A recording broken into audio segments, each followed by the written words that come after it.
The following is an HDNet original presentation.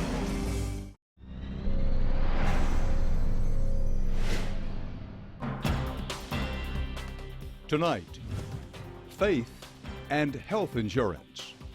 Conservative American Christians have found there's a way out of President Obama's health care law.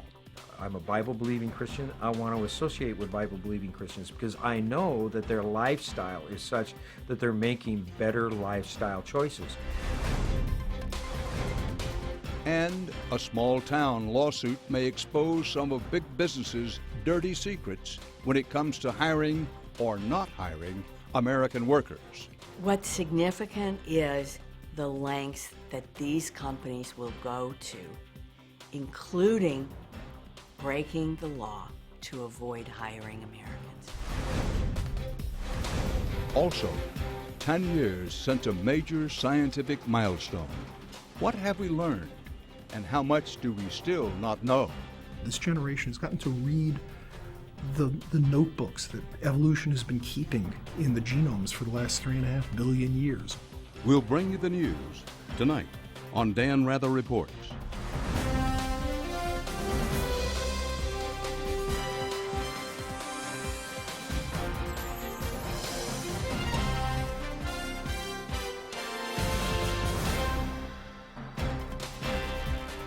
Good evening. When Congress passed the now controversial health care bill last spring, conservatives across the country vowed to fight it because many felt it was un-American for the government to force citizens to buy health insurance.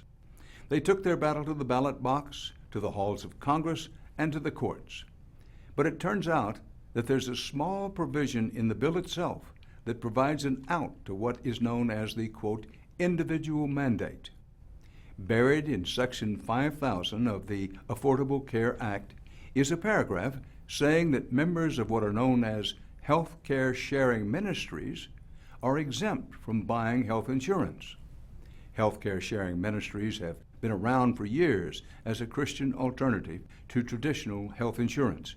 But these nonprofit organizations have suddenly become big news among conservatives who want out of President Obama's health care law. And they're gaining more followers every day.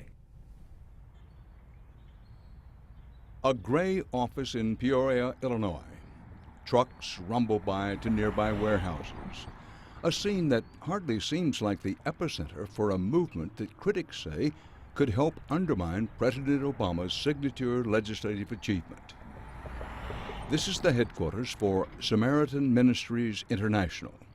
It is the biggest of the so-called healthcare sharing ministries, exempt from the new healthcare law. Samaritan Ministries, Dwayne speaking. What can I do for you? The staff is small, fewer than 70, and one of their leaders is James Lansbury, a sometimes preacher and father of 7 who says he was drawn to a more Christian approach to caring for health than typical insurance. Insurance companies try to look out into the future and plan for what might happen. Our members are taking what's already happened and taking the time to bear one another's burdens. I'm going to go ahead and do a prayer request for you too. We'll pray for complete healing and a correct diagnosis. The ministries have taken their guidance from a verse in the Bible that says, "Carry each other's burdens," and turned it into a non-profit model for health care. Here's how it works.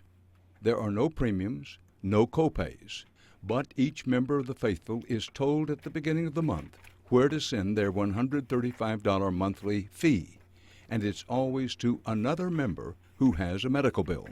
You'll have members sending their checks directly to you that month, and you'll get notes and cards along with them. You know, when my wife had her appendix out, for example, a few years ago, it was a $23,000 bill. We had notes and cards from 100 different people, 21 different states. Checks may come with personal warm wishes, but Samaritan divvies up the bills with automated precision. People often ask, well, how do you decide who's going to do it? You just list everything in a newsletter and everybody sends what they want. Well, that'd be great if you could do it that way. But what would happen is the person with cancer would get about 5 times what they need, and the person who just had their back go out and a few $100s in bills, they probably wouldn't get anything because everyone would be so, oh, I need to send the cancer person. We have a computer program that we put together that actually sits down and divides things out. All right. God bless you. Bye-bye. Samaritan's membership grew steadily since its founding in 1994, but spiked right around the time when people started finding out about the exemption in the health care bill. Samaritan's rate of growth doubled between 2009 and 2011. Still, in order to join, you have to sign a declaration of faith and prove you go to church via a signed letter from a pastor. You also have to promise not to smoke, take drugs, or engage in extramarital sex. Beyond those requirements, all are welcome. We have members that are Pentecostal, Baptist, Roman Catholic, Presbyterian, everywhere across. We have people that would never, ever be able to sit in the same pew on a Sunday morning because of particular convictions that they have who are sharing one another's medical bills. That's the philosophy behind the health care ministries. But is the recent spike in membership being driven by religious devotion or by political motives?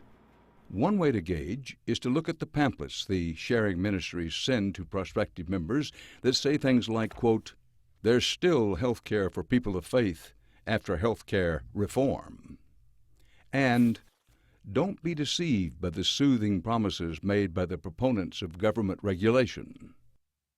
Another way to gauge is by taking a look at conservative news sites and blogs where there's as much talk about President Obama as there is Jesus. Here's what they're saying on the conservative website freerepublic.com. This could be a good way to engage in civil disobedience and opt out of Kenyan care while we work on the repeal. Lansbury himself went on to a blog post titled Healthcare Insanity to suggest that ministries are, quote, "a great opportunity to say, you can't make me buy insurance." He was also a guest on a conservative radio show where he recommended sharing ministries as an alternative to government health care. How can we opt out without having jackbooted thugs kicking down our door? Well, I think opting out of the system is going to be possible for us. There's an exemption written into the bill for members of healthcare sharing ministries. The faithful were getting the message.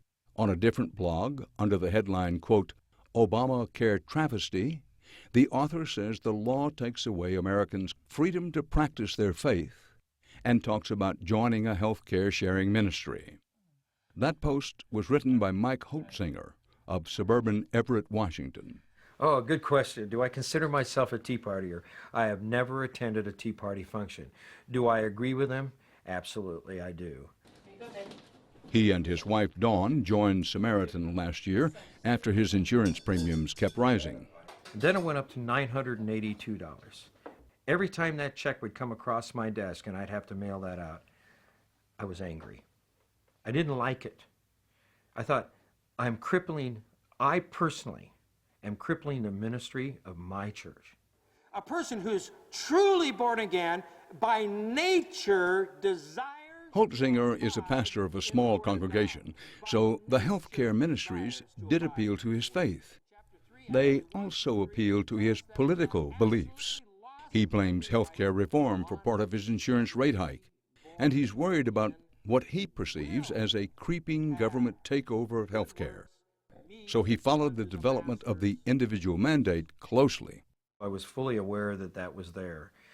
Of course, I objected to the whole concept. I think any time a government agency asks you to buy something, forces you to buy something, there's a loss of liberty.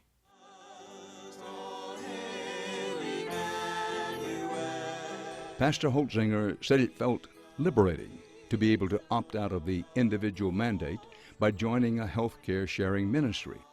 But he also likes the chance to live out his Christian values while saving $700 a month for him and his wife, money he worried was going to bankrupt his small church. And as for the fee he does have to pay, he says he does so with joy. So I've gone from being angry to being excited about writing a check for $270. And on my income level, $270 is a lot of money. And I love it. I get to write a check to an individual, and I know 100% of that money is going to help that individual. Christians who sign up for sharing ministries seem to actually be happy with their health care, You don't hear that about many traditional insurance companies. But people who regulate insurance companies are very concerned. They say the ministries are not insurance, and if consumers don't know what they're buying into, that could be dangerous for them and the healthcare system as a whole. You will be sending it then soon? The ministry's message is not always crystal clear. Take this promotional video. You know, the feeling's priceless when I get a call that my husband's on the way to the hospital with a heart attack. I'm walking into the emergency room. I knew that the financial need was going to be cared for. Critics say this sounds to be an insurance-like legal guarantee of payment, and that is misleading. The concern with a sharing program as a panacea is that it's a complete fiction. Michael McCraith is the Illinois State Insurance Director, and he was just this week elevated by President Obama to be the United States' top insurance official. He's the nation's leading voice of concern over health care sharing ministries. These are not insurance programs. First of all, they are operated on a cash flow basis. There's no certainty that if one participant makes a payment this month, that 6 months from now, that enterprise, that ministry is going to be around. They might not have sufficient capital in 6 months to pay any claims. Somebody sees a physician, claim will be paid. Car accident, no certainty. Cancer, no certainty. So where's Pat today? McCraith doesn't just worry about individuals left out in the cold. He says he fears that if membership trends continue, sharing ministries could threaten health care reform itself. First, they could pull healthy people out of the system. Someone who knows they need health care, knows they'll have prescription drug needs, they're going to want the certainty of an insurance program. For that reason, we know that people likely to participate in a sharing program are less likely to have health care needs, less likely to be sick. He says that alone would increase medical costs for the rest of the population. The point of the mandate, after all, is to spread risk among as wide a group as possible. But on top of that, under last year's reform law, insurance companies cannot turn people down for pre-existing conditions. McCraith foresees that people could join the ministries to save on monthly premiums, and then when they get sick, jump back to insurance for the certainty, driving up costs further. People will participate as long as it's economically meaningful. If insurance companies just cover sick people, the whole system blows up. We're not going to have affordable coverage for people in the country.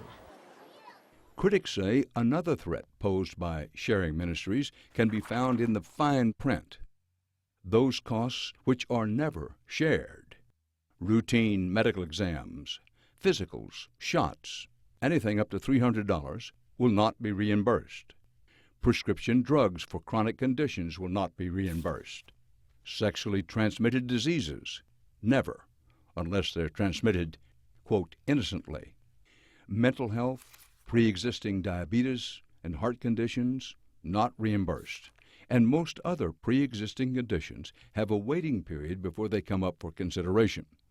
You have to wait 7 years for a pre-existing cancer to be treated, for example. And if members need care that's not covered, says Illinois Insurance Director McCraith, someone pays for that.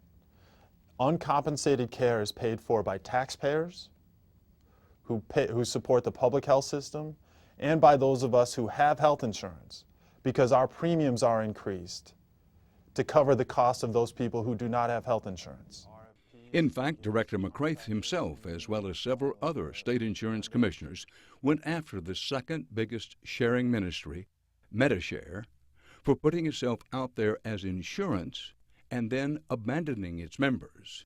In 3 states, courts decided Medi-Share had shirked its members' desperate medical needs. But James Lansbury, back at Samaritan, responds that even if other ministries have sometimes been poorly run, as a general matter, he says, there's simply no evidence to support McCraith's concern that ministry members are freeloaders on the health care system. We have no bills to our knowledge that have not been met. And I think our track record shows itself. Samaritan Ministries doesn't have a single complaint filed with the Better Business Bureau, with an Attorney General, or with the State Insurance Commission in 17 years in 50 states. Valley View Baptist pastor Holtzinger says that some features of sharing ministries could actually reduce costs for everyone. Many economists would agree that paying the first $300 and having to see your bills would make consumers more sensitive to costs and less likely to get unnecessary tests. I see it on the bill. I know exactly what it's going to be. And then I can call them up and then talk about getting a discounted price from them. What it made me do is take a little bit more control over the whole billing process and my whole healthcare process. They're not sugar-free, though. They got real sugar in them. He also says that when clean living Christians buy health insurance, they actually lower costs for other Americans. It's like if you smoke and you come down with lung cancer, there are a fair amount of things where you can get ill simply because you make bad life choices. And what that does is that raises the cost for everybody. Where in this kind of a ministry, the costs are kept down simply because you're dealing with people with similar lifestyles. I want to associate with Bible-believing Christians because I know that their lifestyle is such that they're making better lifestyle choices. So if Christians do raise the cost of insurance for others by taking their, quote, healthy lifestyles with them to sharing ministries, that's okay by Holtzinger. He says it might encourage people who fall ill because of immoral behavior to reconsider their life choices.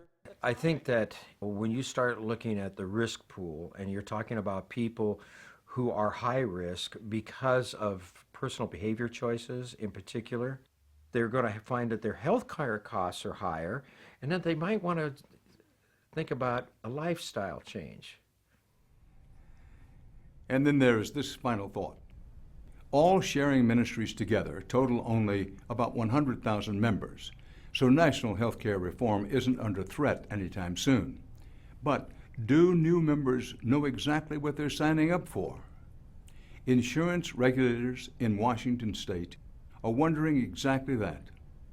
They told us that in the coming weeks, they will file a cease and desist order against Samaritan in court for selling insurance without a license. That would be the first ever legal challenge against Samaritan. Now, in a moment, strong allegations of discrimination against companies who it said aren't hiring American workers.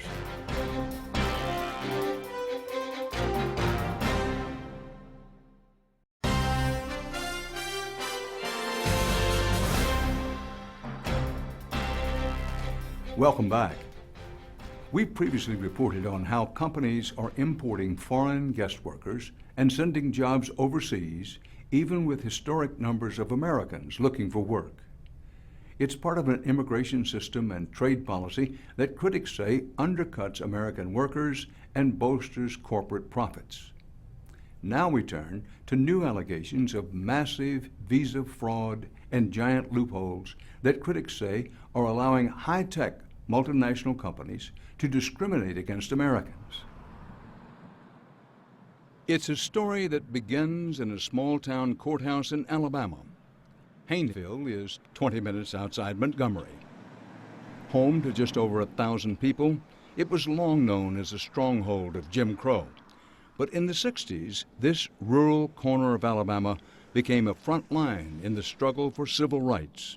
And now the courthouse has become the proving ground for a new kind of civil rights battle. It centers around a lawsuit filed last month. The attorney in the case is Kenny Mendelson, a Montgomery lawyer who can often be found here at Chris's Hot Dog Cafe during lunchtime, talking legal strategy with his law partner. If I told my grandparents something like 30, 40 years ago that one day I'd be representing a white guy suing the Indian company for discrimination, I think they thought I was out of my mind. Mendelson has a client who's suing a company based halfway around the globe and a world away from Alabama. Emphasis Technologies, one of the largest companies in India and the world. The high-tech giant is the crown jewel of India's outsourcing industry. Emphasis has contracts with Fortune 500 companies in the U.S. like Walmart, Home Depot, and Goldman Sachs.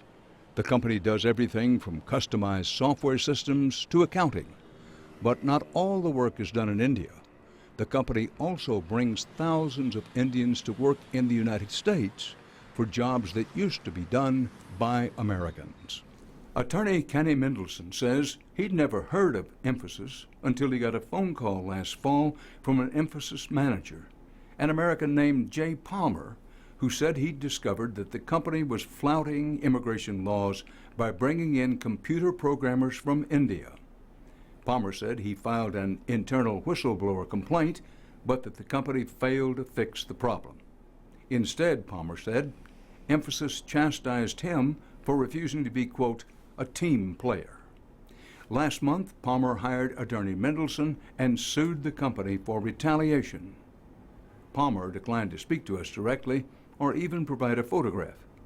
His lawyer says since the filing, Palmer's been targeted with death threats. I'm fixing to go into a meeting. Word of the court case spread fast, Mendelson says, and some of the thousands of guest workers here from India were not pleased by the allegations. What I've learned through this, and we have overwhelming documentation to support it, is that Emphasis has a system of getting around our visa laws and sending employees over to America on a B-1 visa, which is basically a tourist visa. B-1 visas, also known as business visas, are supposed to be for foreigners coming to the U.S. for meetings, negotiations, research, or training, for which they are not being paid. And as the U.S. consulate in India warns, under the B-1 visa, quote, business does not mean gainful employment. So there are a serious number of people over here basically doing work on illegal visas. To get a B-1 business visa, visitors must file an application with the U.S. consulate and provide supporting documentation. That typically includes a letter of invitation detailing the length and purpose of the trip, which cannot include full-time work. That's the law. But according to Palmer's lawsuit, Emphasis was sending employees to the U.S. in direct violation of immigration laws, and Mendelson says they have the documents to prove it. For example, he says the company's internal website had a page for employees applying for a U.S. business visa with a link to download a list of do's and don'ts that, he says, helped employees to obtain B-1 visas improperly. They have a specific set of don'ts. Do not mention activities like implementation, design, testing, consulting, etc., which sounds like work. In other words, they tell them don't say anything that makes it sound like you're doing work. The reason is that B-1 visa holders are not allowed to do work in the United States. Mendelson says the company's marching orders are laid out in black and white. And it says in bold capital letters, do not tell them you're working. Speak little English. And Mendelson says they went beyond that. He says Emphasis asked his client to sign letters of invitation for visa applications that he knew to be inaccurate. Essentially, they were asking Jay to lie, to tell our government that this particular individual was coming over here for meetings when in fact he was coming over here to work. Mendelson says Palmer was asked to sign letters like this one, inviting an Emphasis employee from India to attend, quote, business meetings and workshops, where he would be, again, quote, making a presentation on quality assurance, a 2-week trip. In reality, he says, that employee was actually coming to write software on Mr. Palmer's project in Chicago. And as this document shows, he planned to stay for 6 weeks as per the project plan. Knowingly presenting a false invitation letter to the federal government, according to the immigration attorneys and officials we talked to, is a felony, which is why, Mendelson says, his client refused to sign them. We wanted to verify and discuss the allegations and documents with Emphasis, but the company declined our request for an interview or to comment on the material we obtained. They did provide this statement, quote, we are aware of the lawsuit filed in Alabama by an employee. We believe in conducting our business with integrity. As a result, we take these allegations seriously and are investigating them thoroughly. Some immigration attorneys argue that what comprises work is a very gray area in B-1 visa law. When we asked federal immigration authorities for clarification, we didn't get much. A State Department official told us in an email that the B-1 visas do permit what they called limited professional services. And while they said the department can't track how visitors are using their B-1 visas once issued, we were assured the vast majority of travelers use them legitimately. But according to several high-tech industry veterans we talked to, misuse of B-1 visas has been an open secret for years. But never before, they said, have the allegations been laid out in open court, at least not like this. What's significant about Jay Palmer's case is that he documents the lengths that these companies will go to, including breaking the law to avoid hiring Americans.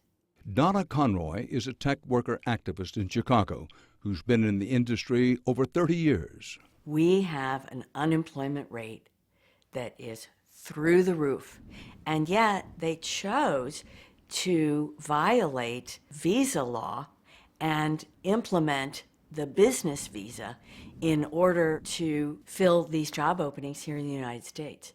Conroy says you don't have to take her word for it. Check any internet job board in India, and you'll see, she says, that it's not just Emphasis sending workers to the U.S. on B-1 visas. It pulled up 98 B-1 visa job openings. They're all requiring these technical professionals to also have a B-1 visa. And some of the companies might sound familiar. IBM Daksh Business Process Services. For the mentioned position, candidates should have a valid B-1 or B-2 visa with minimum 1 year of healthcare domain experience. Candidates would be part of a knowledge transfer team and would need to travel to U.S. immediately. In layman's terms, Conroy says, transfer knowledge is training that allows companies to move work done by Americans overseas. This is right here a want ad that specifically states exactly how they need these visas, and they need their workers to come to the United States and be trained in order for them to successfully ship that job abroad. And the B-1 visa is just the tip of the iceberg. She believes every year companies use and abuse a whole alphabet soup of visas to import thousands of foreign workers to fill American jobs across the country. We have job openings in Charlotte, North Carolina, in Atlanta, Georgia, in Des Moines, Iowa, in Troy, Michigan, that are calling for H-1B only, that are calling for OPT only, that are calling for B-1 visa holders only. And right in the title, the message is clear. No Americans need apply. Most troubling, Conroy believes, is that under most of these visa programs, it is perfectly lawful. So it's also legal for companies to displace Americans from their jobs in favor of foreign citizens that these companies have hired through these corporate visa programs. This is what we want to fix. Conroy's rolling out a counteroffensive inspired by the protest tactics of the 1960s. Instead of a national sit-in, it's going to be a national apply-in. We're going to be reposting these job openings on our website. We're telling Americans, if you're qualified for these job openings, we encourage you to apply. Her group hopes that bringing attention to the wide number of high-tech companies who they say are abusing visas of all kinds will force the federal government to protect the rights of American workers facing discrimination. Companies are saying that we're fat and lazy and unqualified for these job openings. In fact, we even had an Indian outsourcing executive say that Americans were unemployable. That's all to cover up the secret that these companies are not seeking local talent and will do anything to avoid hiring American talent.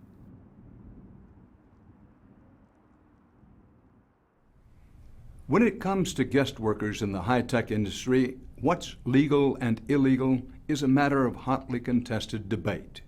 What we know in the meantime is that the federal government issues tens of thousands of new high-tech guest workers visas each year, and those are just legal guest workers.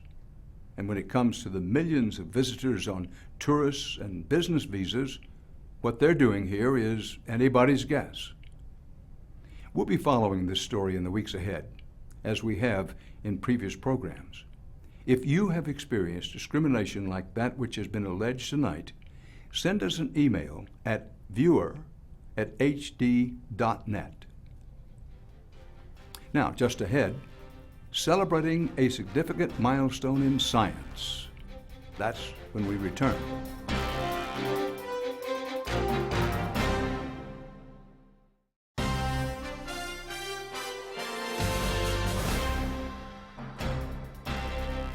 It's been 10 years since the prominent scientific journal Nature published a report that set the scientific world abuzz. Researchers had found a way to map the human genome, which meant instead of just studying how a disease spreads, it would be possible to find out where exactly in our genes it develops. The hope was that by 2011, there would be cures for some of our deadliest diseases. A decade later, scientists now admit that they may have jumped the gun with their predictions and that some of those initial expectations are still years away from fruition. President Obama, in his State of the Union speech this year, vowed to stand behind scientific and medical research. But with billions of dollars invested in human genome research and federal funding for it now on the budget chopping block, what should be made of this still evolving, important, and costly new science? Dr. Eric Lander is one of the pioneers in human genome research. He's founder and director of the Broad Institute of MIT and Harvard, and one of the science and technology advisors to President Obama. We sat down with him to discuss the Human Genome Project. Doctor, thank you for doing this. Oh, my Really pleasure. appreciate it. But let's have it out right from the start. Yes. What I know about genomes could be written on the back of a postage stamp. So let's go to some basics. What is the Genome Project? What are genomes? The genome is all the genetic information in the human being. It turns out that everything in your body is specified by a genetic code of 3 billion letters written in the language of DNA. And what does it encode? It's got the code for the hemoglobin in your blood, for the collagen in your skin, the keratin in your hair. It's got the 21,000 proteins that make up your body and all the instructions as to when to turn them on and off. Around 1985, people started talking about this insane notion of actually reading out the whole human genome. And around 1998, it became conceivable to think about getting the sequencing done. And within a period of about 3 years, it accelerated like a rocket. By 2003, we had more 99% of the sequence, and we had it accurate to less than one mistake in 100,000 letters. And suddenly we went from this vague notion that there was biological information to saying you could have it, on your computer right there. Fascinating. It was an amazing time. But why should I or anybody who's outside high science care? Yeah, why should you care? And what difference does it make to know this genetic code? Well, it turns out a lot of difference. The vast majority of diseases have at their root cause, at least in part, genetic variation. People who have a high risk of breast cancer, for example, many of them have a specific mutation on a specific gene on chromosome number 17 One that you can now find. You can sequence it, and if a woman knows that she's a carrier for mutation in that gene, she knows that she's at risk for breast cancer a couple decades earlier than others in the population. She should go for screening more often, for example. There are families who have similar kinds of risk for colon cancer.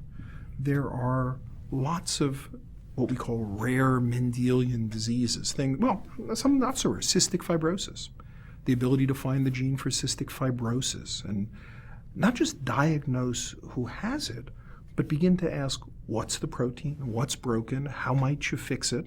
And so there are companies today who are in clinical trials with drugs to try to repair some of the defects in cystic fibrosis.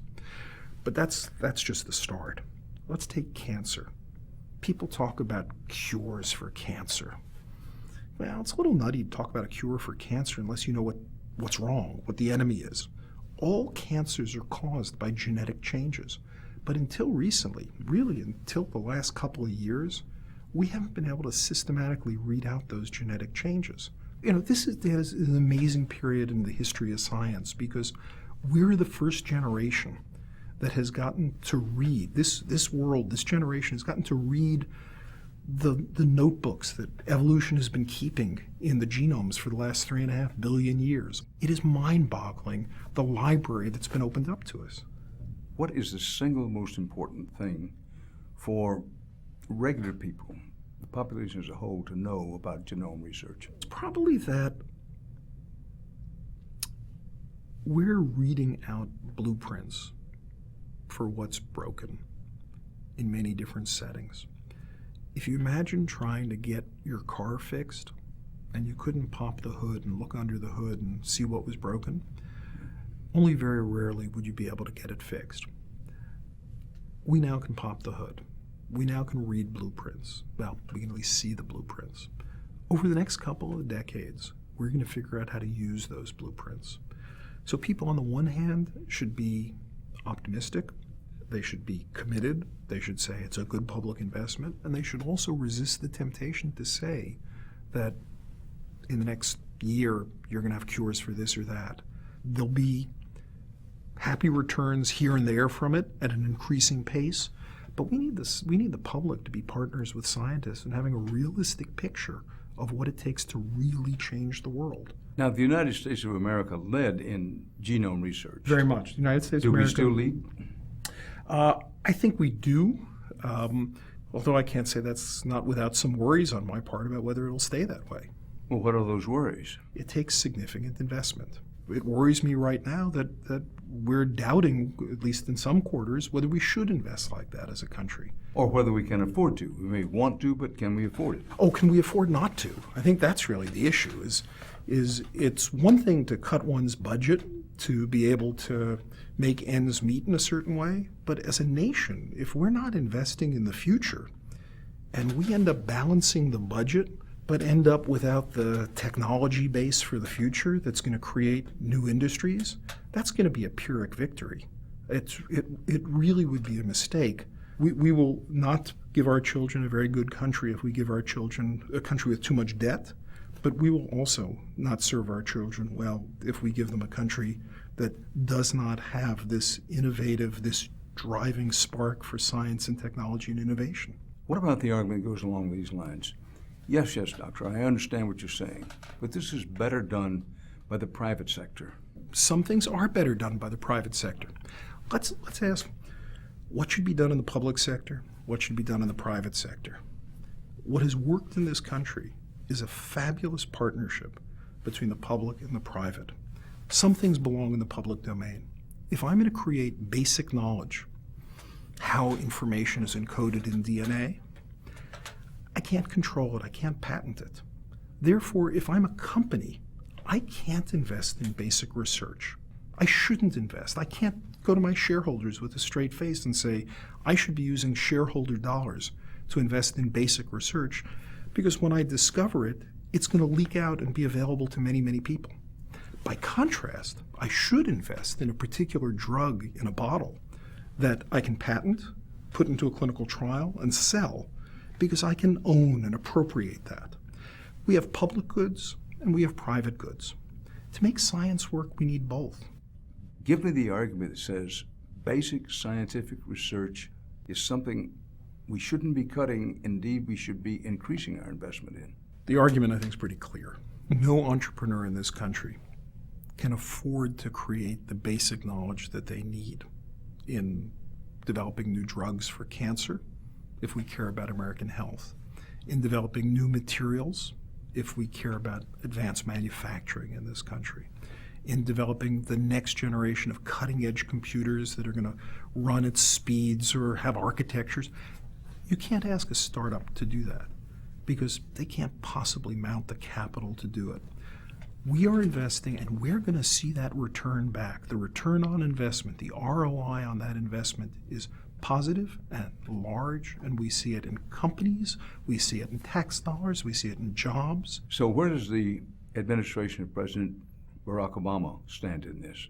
I think the president's been clear about the fact, his State of the Union address was very clear about the fact that we have to be fiscally responsible as a nation, and that fiscal responsibility both means tightening up some things and also increasing our investments in others. I think he put it better than I did when he said, you know, if the plane is overweight, you don't cut off the engine, you know, and throw off the engine, because it may make you feel good for the moment. You'll get a bit of a lift from the lack of weight of the engine, but you're going to notice after a while the lack of that engine. So the president said that in the State of the Union, and I think it's very clear that he understands the need to do both of those things. Now, it's a more complicated message. Maybe it's easy to say, let's cut everything and bring it back. Every family has to live on its budget. Well, nations aren't families in that way. Nations have the ability to borrow, and some borrowing makes sense. If I'm borrowing for productive investment, I owe that to my children. Well, true or untrue, that there was a time not too long ago when on issues of science, basic research of science, and maybe particularly medical science, there was bipartisan agreement. Very much. Republicans, Very Democrats much. together, and those in between said, look, this is off the boards for partisan politics. Oh, it was very common to see that the president would send up a budget, the Democratic president might send up a budget, and a Republican-controlled Congress would increase the budget for science. That was not an unusual thing at all. But I think there are a lot of people who are frustrated about the budget right now, who are concerned about it. I think when they take a hard look, as opposed to a first pass, the first pass is, let's just cut everywhere. When you take a hard look and you ask, there are consequences to the cuts you make, there are returns to the investment you make, and when people get to take the time to think about those, I think they will understand that they are part of an American bipartisan tradition since World War II, that this would be a terrible time to suddenly abandon. Let's talk about competition. Yeah. Who around the world are our major scientific competitors?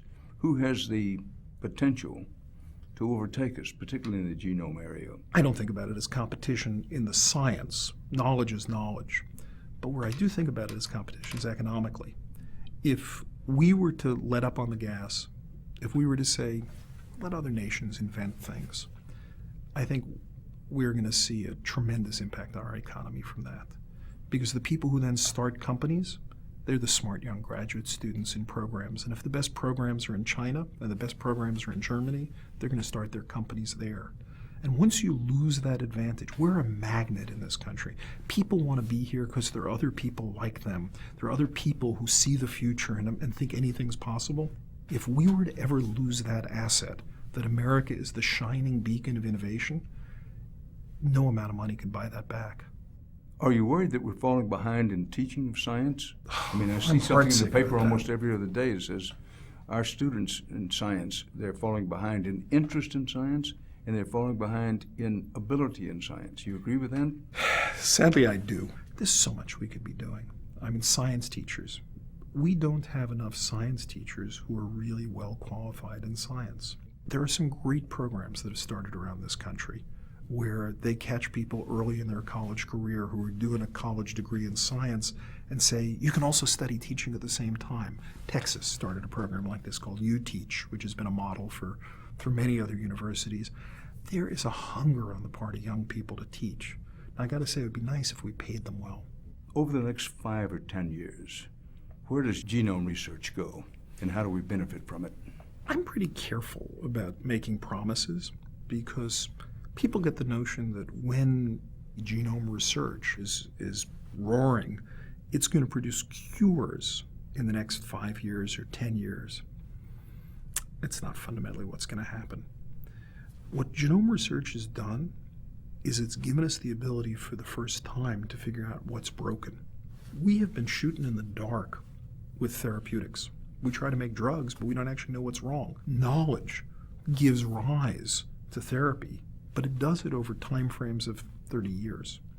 When scientists discovered the basis of infectious disease in microorganisms, it was about 50 years before we had antibiotics. Now, I ask you, 50 years, you might say, boy, that's a long time. How can we? On the other hand, after you have antibiotics, infectious disease in the developed world was a totally different thing. Parents didn't watch their children die of things. There's no way to accelerate some of that. You got to get a foundation. You got to understand the mechanism of disease. You got to begin to work to alter that. When I look at this, I say, we'll see returns on it in the next 5 years and 10 years, but that's not why I do this. I do this for my children, and I do this for my children's children. The real test is, for my children, when they're in their 60s, will cancer be the sort of condition it is today, where you look at it and you say, my God, I probably will die from this? Or will it be a condition where we have combination drugs like we have for AIDS today? And you say, I probably will live with this and die of something else. Dr. Eric Lander. I'll be back with an update on a new effort to fight childhood prostitution. That's next.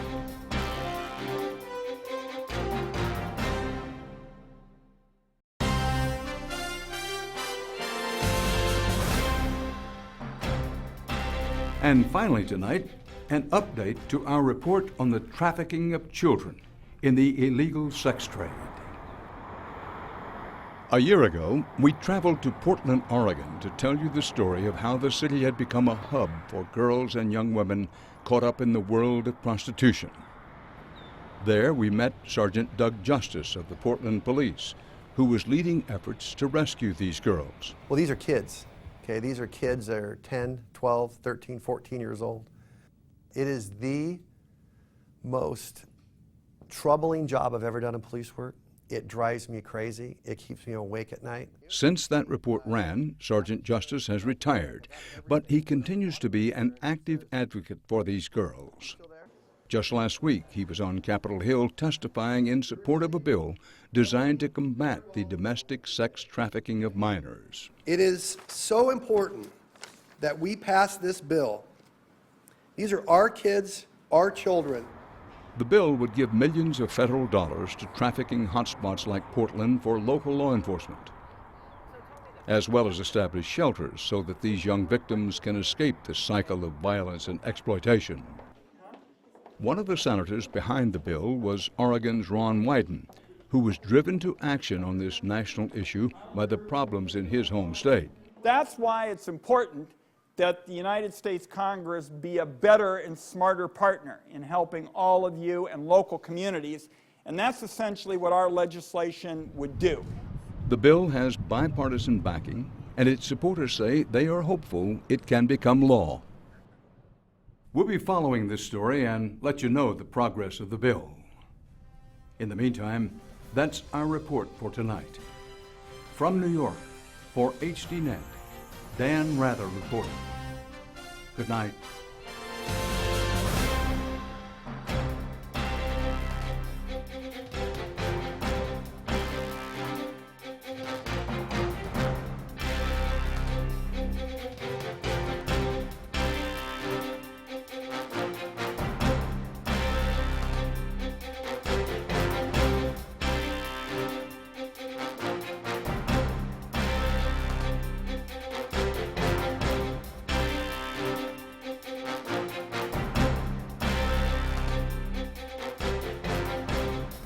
If you would like to add your name to an email list for information on upcoming programs, or if you would just like to send a question or comment, please email us at viewer@hd.net.